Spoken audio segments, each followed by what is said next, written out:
Hello students, मैं हूं ललिता और आप सबका स्वागत है मेरे YouTube channel biology by Lalita पर। तो आज की क्लास में हम पढ़ेंगे एंजियोस्पर्म्स के बारे में।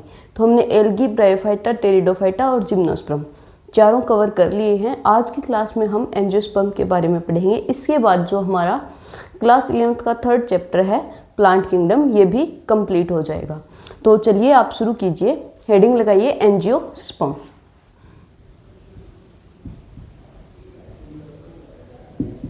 एंजियोस्पर्म। तो एंजियोस्पर्म में हम क्या देखेंगे कि सबसे पहले इनका आवास स्थान देखेंगे कि जो एंजियोस्पर्म है ये पाए कहाँ जाते हैं। तो एंजियोस्पर्म लगभग सभी जगह पाए जाते हैं, यानी ये स्थल पर भी पाए जाते हैं, जल में भी पाए जाते हैं और मरुस्थल में भी पाए जाते हैं। जल में पाए जाते हैं और वो भी दोनों जल में पाए जाते हैं, यानी स्वच्छ जल में भी पाए जाते हैं और समुद्र में भी पाए जाते हैं। तो सबसे पहले इसकी हैबिटेट में हम क्या लिखेंगे, हैबिटेट क्या लिखेंगे कि लगभग सभी स्थानों पर, जैसे स्थल पर स्वच्छ जल, समुद्र और मरुस्थल।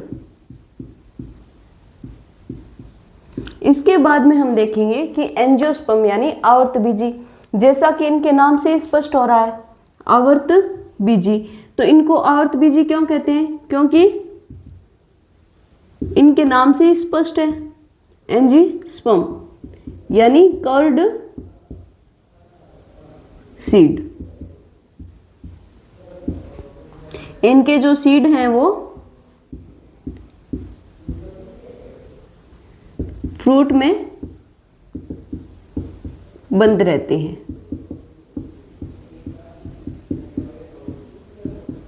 या ओव्यूल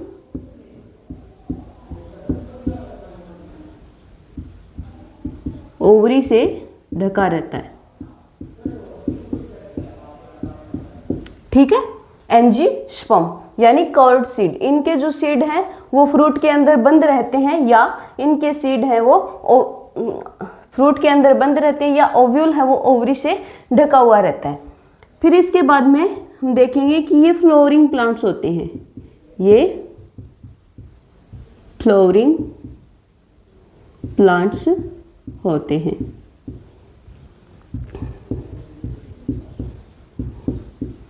ठीक है, इनमें डबल फर्टिलाइजेशन पाया जाता है, इनमें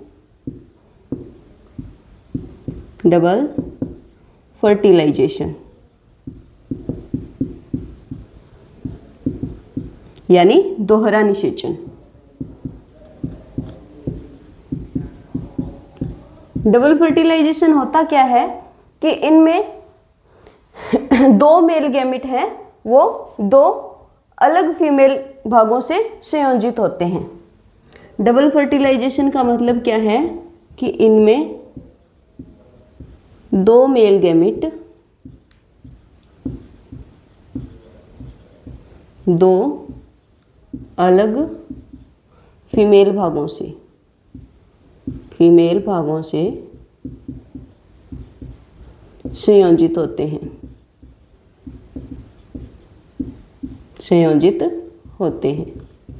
ठीक है, इसमें दो मेल गैमेट हैं, वो दो अलग फीमेल भागों से संयोजित होते हैं। इनका मतलब क्या हुआ? इसका मतलब हुआ कि एक पोलन से दो स्पर्म्स आते हैं।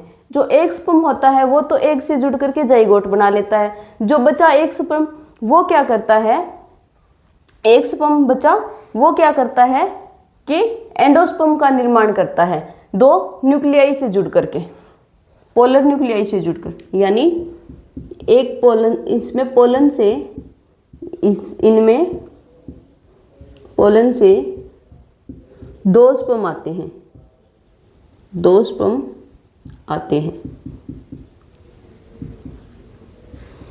एक स्पर्म तो एग से जुड़कर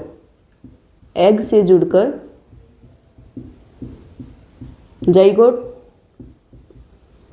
का निर्माण करता है।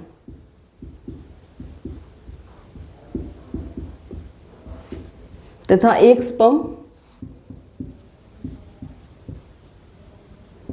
दो पोलर न्यूक्लियाई से जुड़कर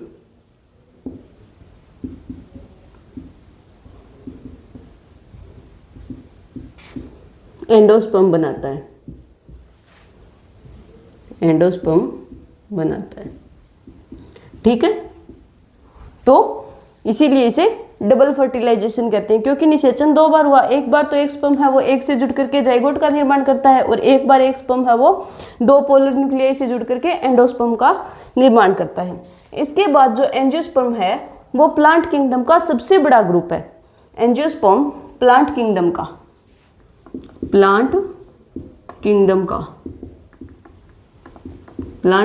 का सबसे बड़ा ग्रुप है, सबसे बड़ा ग्रुप है।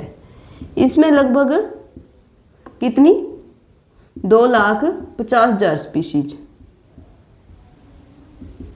इसमें लगभग 2,50,000 स्पीशीज हैं वो पाई जाती हैं, ठीक है।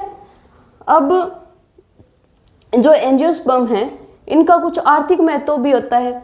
आर्थिक महत्व क्या होता है कि इनसे चारे, औषधि व खाने योग्य उत्पाद प्राप्त होते हैं। इनसे चारा, औषधियाँ और खाने योग्य उत्पाद प्राप्त होते हैं, ठीक है। जो एंजियोस्पर्म है इनका आर्थिक महत्व भी है, इनसे कुछ औषधियाँ भी प्राप्त होती हैं, खाने योग्य उत्पाद भी प्राप्त होती है, ये कुछ चारे के रूप में भी इनका यूज होता है। फिर जो एंजियोस्पर्म है इनके साइज के लिए हम देखेंगे कि सूक्ष्मदर्शी जीव वुल्फिया से लेकर के सबसे ऊंचे वृक्ष यूकेलिप्टस तक के वृक्ष आते हैं। इसमें सूक्ष्मदर्शी जीव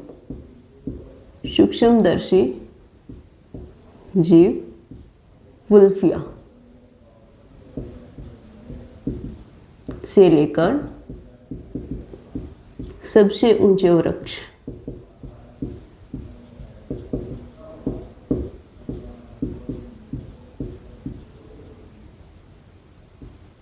यूकेलिप्टस तक आते हैं।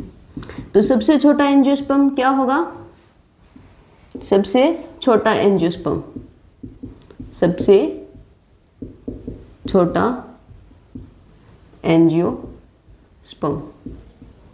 कौन सा है? वुल्फिया। इसका साइज है 0.1 mm। सबसे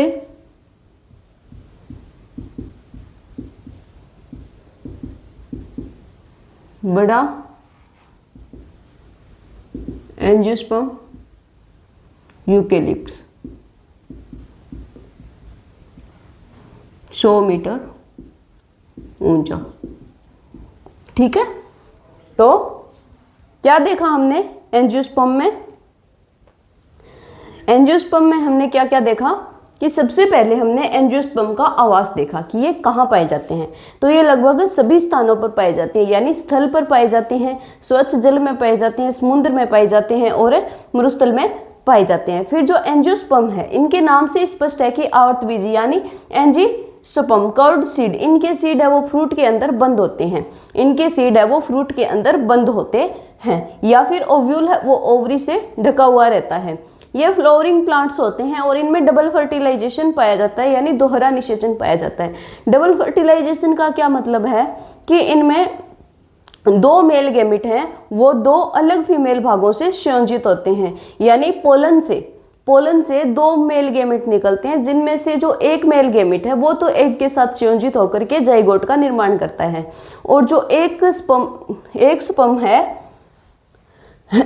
स्पर्म है वो दो पोलर न्यूक्लियाई से जुड़ करके एंडोस्पर्म का निर्माण करता है, ठीक है।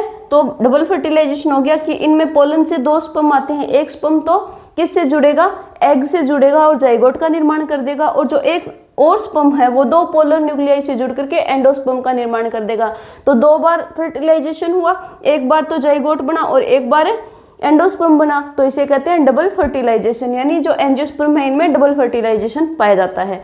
फिर जो एंजियोस्पर्म है ये प्लांट किंगडम का सबसे बड़ा ग्रुप है, प्लांट किंगडम का सबसे बड़ा ग्रुप है, इसमें लगभग 2,50,000 स्पीशीज है वो पाई जाती है। फिर एंजियोस्पर्म का कुछ आर्थिक महत्व भी है। आर्थिक महत्व में हम क्या देखेंगे कि कुछ एंजियोस्पर्म है उसका चारे के रूप में यूज होता है, कुछ खाने योग्य उत्पाद भी प्राप्त होते हैं और कुछ का उपयोग औषधियों के रूप में भी किया जाता है। फिर जो एंजियोस्पर्म है इनमें देखते हैं कि इनका साइज किस साइज तक के आते हैं, तो सूक्ष्मदर्शी जीव वुल्फिया से लेकर के सबसे ऊंचे वृक्ष यूकेलिप्टस तक के आते हैं इसमें। तो सबसे छोटा एंजियोस्पर्म क्या हुआ, वुल्फिया, इसका साइज है 0.1 mm।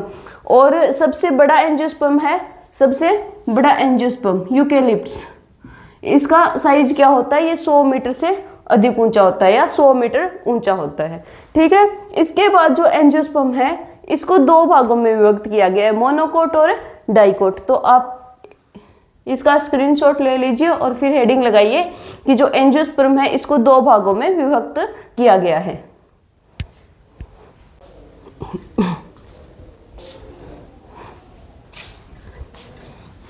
एंजियोस्पर्म को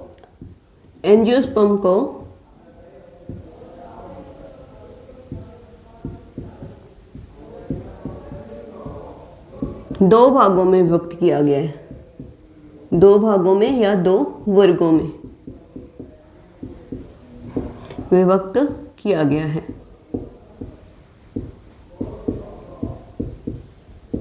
कौन कौन से हैं, एक तो है मोनोकोट। मोनोकोट में क्या होता है कि इसमें नैरो और लॉन्ग लीव्स, नैरो और लॉन्ग लीव्स आती हैं। जो एंजियोस्पर्म है इनको 2 वर्गों में विभक्त किया गया है, मोनोकोट और डाइकोट। मोनोकोट में क्या होता है, इसमें नैरो और लॉन्ग लीव्स आती हैं और इसमें जो वेनेशन या शिरा विन्यास होता है वो होता है पैरेलल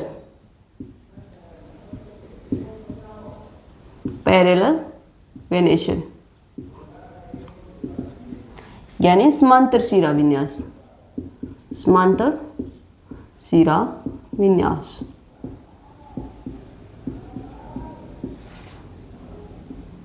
संकरी व लंबी पत्तियां।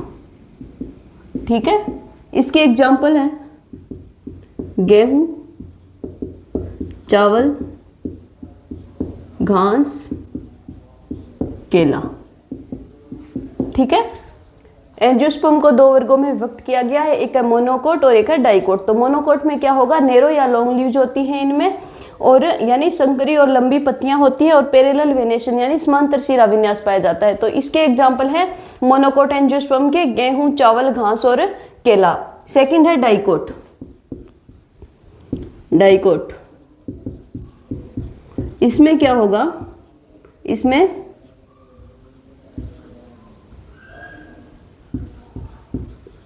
ब्रॉड लीव्स यानी चौड़ी पत्तियां होती है, इसमें चौड़ी पत्तियां, और जो शिरा विन्यास है वो होता है रेटिकुलेट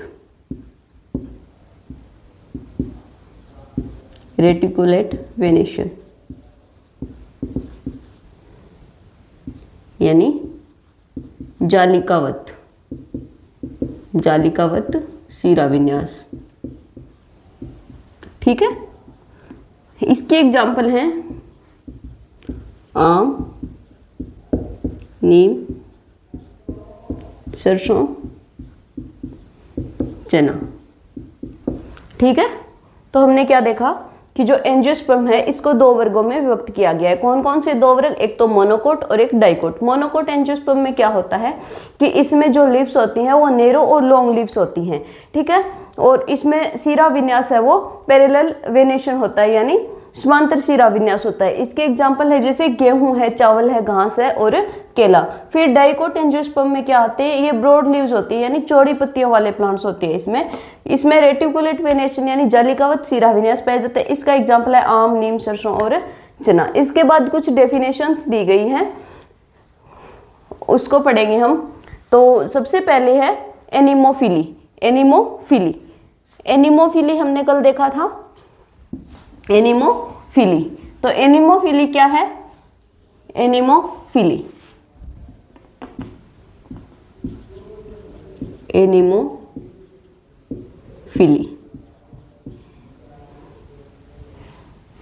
परागकणों का, ये परागकण की विधि है, तो परागकणों का वायु द्वारा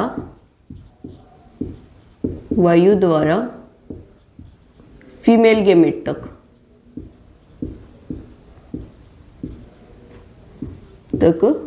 पहुंचना। ठीक है, एनिमोफिली हमने कल देखा था। एनिमोफिली क्या है कि परागकणों का वायु द्वारा या हवा द्वारा फीमेल गेमेट तक पहुंचना, एनिमोफिली। इसके बाद में एक फर्टिलाइजेशन की विधि है, साइफोनोगेमी।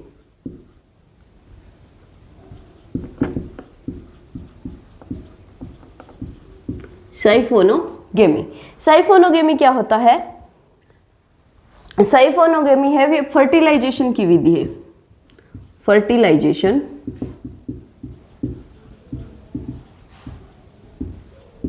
की विधि है, विधि जिसमें पोलन ट्यूब मेल गेमेट को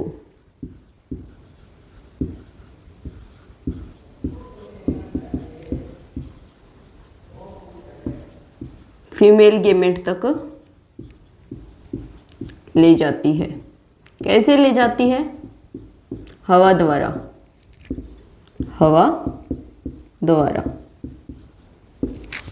फिर है जूडियोसाइफोनोगेमी।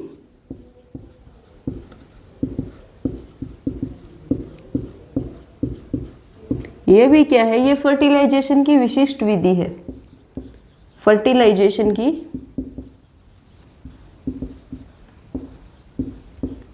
विशिष्ट विधि है। इसमें जल की आवश्यकता होती है, इसमें जल की आवश्यकता होती है।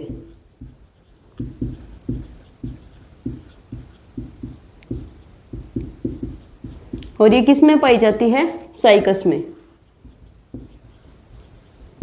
ठीक है, तो क्या देखा? एनिमोफिली, साइफोनोगेमी और जूडियोसाइफोनोगेमी। एनिमोफिली क्या है? एनिमोफिली के बारे में हमने कल पढ़ा था कि जो एनिमोफिली है इसमें परागकण है वो फीमेल गेमेट तक पहुंचते हैं वायु द्वारा। परागकणों का वायु द्वारा फीमेल गेमेट तक पहुंचना क्या कहलाता है?